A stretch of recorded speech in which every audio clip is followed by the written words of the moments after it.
Bonjour à toutes et à tous, ravi de vous retrouver sur le plateau de Smart Food, votre rendez-vous sur Bismart, qui s'intéresse à l'alimentation sous toutes ses formes. Et aujourd'hui, on s'intéresse aux céréales du petit déjeuner, des céréales aux fruits, chocolatés, fourrés ou encore soufflés. Il y en a vraiment pour tous les goûts. Et les enfants en raffolent. Pratique, prête à l'emploi, gourmande. Oui, mais ces céréales sont régulièrement pointées du doigt. Trop sucrées, trop salées, trop transformées. Alors que font les industriels du secteur pour améliorer leurs recettes? Est-il possible d'allier céréales et santé à l'heure du petit déjeuner?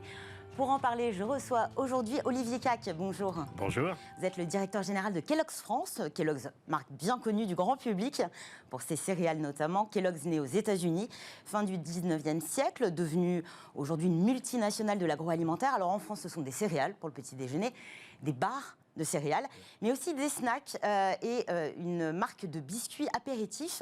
On va s'intéresser à vous, Olivier Cacq. Vous avez un parcours de plusieurs années dans les produits de grande consommation, Danone, Nestlé, Colgate-Palmolive, avant de rejoindre Kellogg's. Vous avez repris les rênes de la filiale française en mars 2021, il y a un petit peu plus d'un an. Quel bilan dressez-vous de cette première année à la tête du champion des céréales?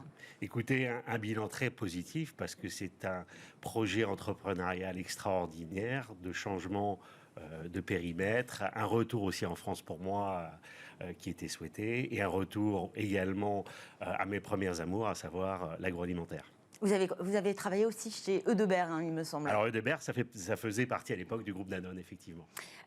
Comment se porte aujourd'hui le marché des céréales en France? Alors le marché des céréales en France est en recul depuis maintenant quelques périodes.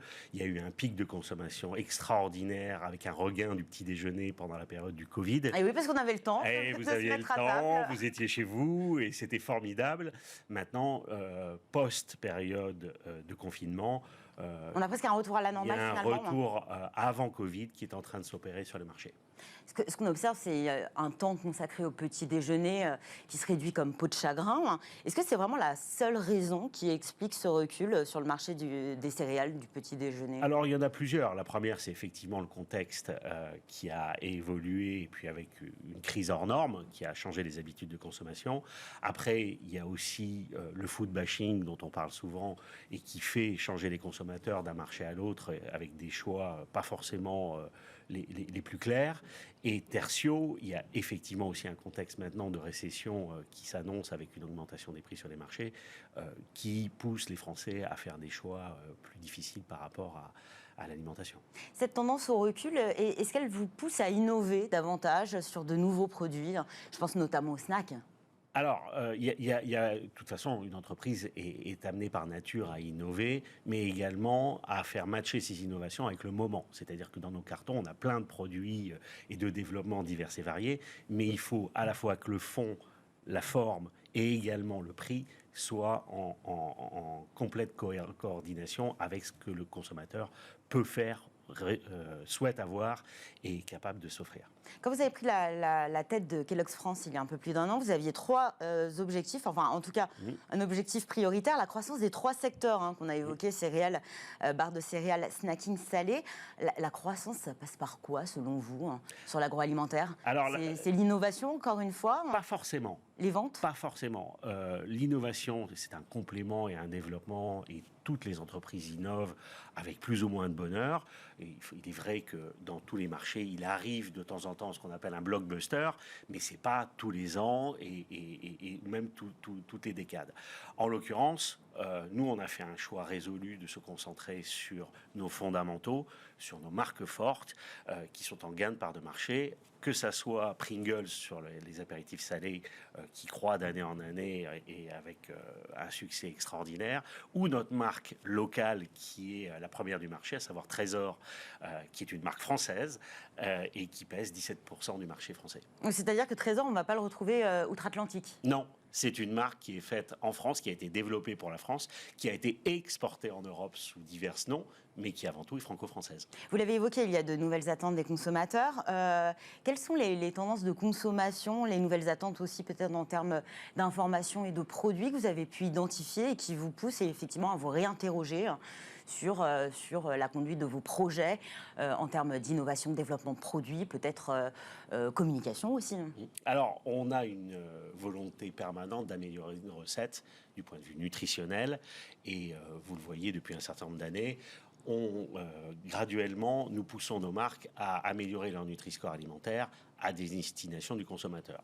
On a passé tous les produits enfants en Nutri-Score B et A dans ces dernières années et de façon permanente, que ce soit pour les adultes cette année, on a innové, on lance actuellement des nouveaux spécial cas à Nutri-Score A également.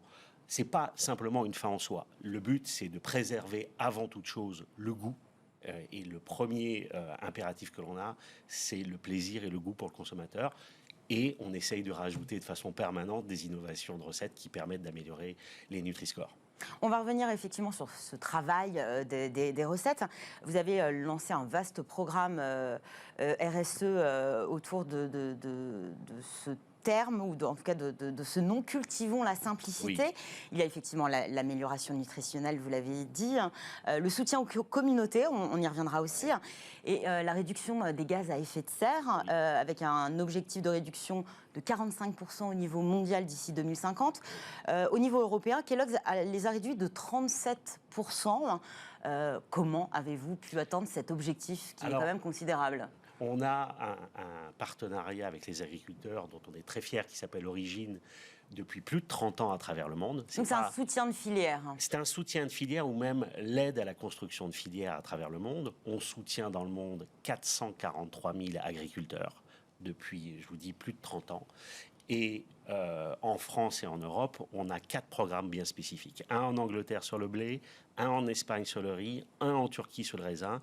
Et on est très fiers d'en avoir développé un en France et en Belgique sur la pomme de terre et la filière de pommes de terre. Et c'est là où, à la fois, on cherche une agriculture plus responsable, plus rentable pour les agriculteurs, où on est très attentif à la façon dont leur économie se développe et où on est partenaire avec eux. Et après, il y a un rapport éducationnel aussi sur, par exemple, les émissions de carbone et la façon dont on va les aider à créer une filière, tant en quantité qu'en qualité et en traçabilité, qui puisse se suffire à elle-même et pouvoir apporter la production nécessaire pour nos usines. Selon vous, il incombe vraiment aux industriels d'initier, d'accompagner aussi une révolution au premier maillon de la chaîne alimentaire, c'est-à-dire au niveau agricole? Alors, pour nous, ce n'est pas une révolution. On fait ça depuis plus de 30 ans. Et quand je vous dis qu'on est partenaire avec près d'1,5 million d'agriculteurs dans le monde, c'est quelque chose qui est complètement intégré dans l'entreprise. On pense que c'est notre responsabilité, mais c'est aussi la leur. Donc c'est toute une chaîne de la valeur qui doit s'orienter et intellectuellement, socialement, économiquement travailler ensemble pour le bénéfice de tous. Justement, vous dites socialement, en quoi il est important pour un géant de l'agroalimentaire de prendre des engagements très forts, non seulement en matière environnementale, mais aussi de santé, sociale et solidaire? Vous avez aussi noué un partenariat avec des épiceries solidaires à travers la France. Finalement, la responsabilité de Kellogg's, est-ce qu'elle va au-delà de ces produits? Absolument, et c'est la genèse et l'ADN de l'entreprise. Le fondateur, Monsieur W.K. Kellogg's, le fameux éponyme, a à l'origine monté une fondation qui avait un but caritatif et de développement des communautés et de soutien aux plus pauvres. Et cet esprit et cette lettre est restée dans l'entreprise. C'est pour ça qu'on est partenaire à plus d'un titre dans le développement des communautés. En France, on soutient des épiceries solidaires, notamment aussi pendant la pandémie, qui ont aidé les étudiants, qui souvent sont des populations qui ont été largement en difficulté pendant la période. On prodigue aussi des apports de petits déjeuners et d'ateliers petits déjeuners, plus de 4000 en France l'an dernier, si ma mémoire est bonne, à destination des enfants qui malheureusement n'ont pas la possibilité de prendre toujours un petit déjeuner à la maison. Il est aussi important de réinvestir ce moment du petit déjeuner qui est aussi un moment de partage, comme d'autres repas aussi, mais qui est le premier de la journée. A priori, oui, il est important. Après, il se consomme on the go pour certains, et c'est pour ça qu'on a des produits de base céréalière plus nomades. Mais bien évidemment, c'est aussi notre rôle d'éducation et de consommation vis-à-vis des populations. Alors, vous avez parlé de 4 programmes en Europe. Oui. Vous parliez du Royaume-Uni, de l'Espagne, la France. Alors, effectivement, quand même, en France, on a quand même des céréales qui sont produites, le blé, Oui. Il y a le sucre, l'huile de tournesol, la pomme de terre, là, ça concernera davantage, j'imagine, votre marque de produits apéritifs. Mais il n'y a pas d'usine de production de Kellogg's en France. Comment on l'explique? Alors, tout ça n'est pas définitif, ça arrivera, je l'espère, un jour, j'en serai le premier heureux. Pour le moment, on a essayé de mailler notre stratégie industrielle par rapport à plusieurs facteurs.